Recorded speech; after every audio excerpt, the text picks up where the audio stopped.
some pretty horrific choices already being made, horrific decisions being made by Keir Starmer's Labour government already.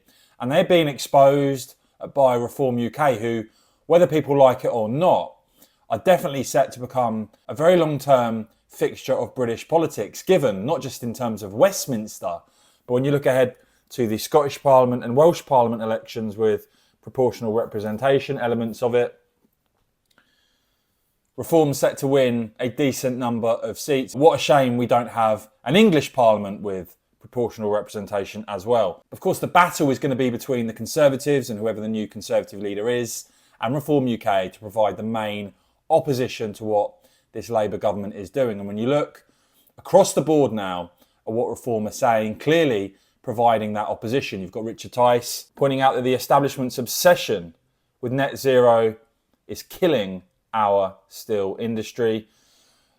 As I've been covering, when you look at what's going on across Europe, across the European Union at the moment, you're seeing countries such as Germany turn now in favour of stronger border controls. Post-Brexit, our government should have done a lot more to secure our borders. And Nigel Farage pointing out there at close to 9,000 illegal migrants arriving by boat during Labour's first 66 days in office. Reform, the only party saying they'll leave the ECHR and stop the boats. And of course, you've had the Labour plan to cut the winter fuel allowance for most pensioners, and that'll mean around 10 million pensioners losing out on around or up to £300 this winter.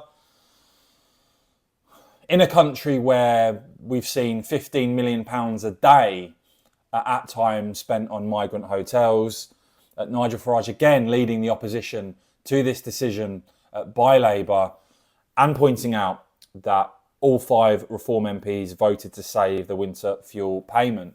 And of course, when it comes to law and order, when it comes to crime, we've seen just this absolute scandal of early release for prisoners, already warnings that some will be certain or almost certain to re-offend.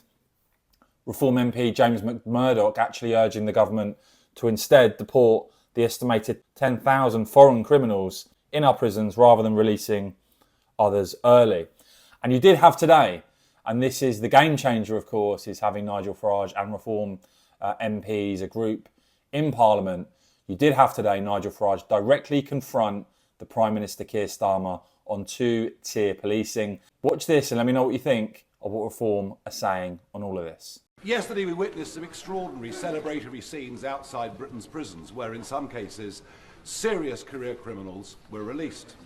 And this to make way for, yes, rioters, but equally those who've said unpleasant things on Facebook and elsewhere on social media.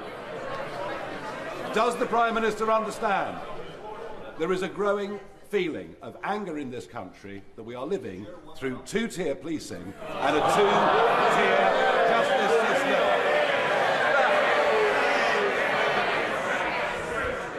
I'm angry to be put in a position of having to release people who should be in prison because the last government broke the prison system.